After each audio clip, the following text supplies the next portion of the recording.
it's on your feet.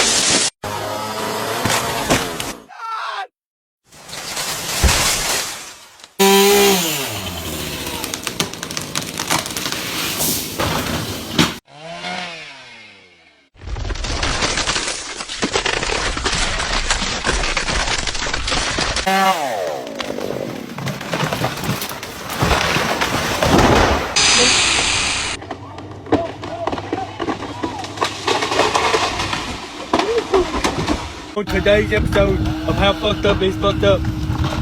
That's fucked up. Oh!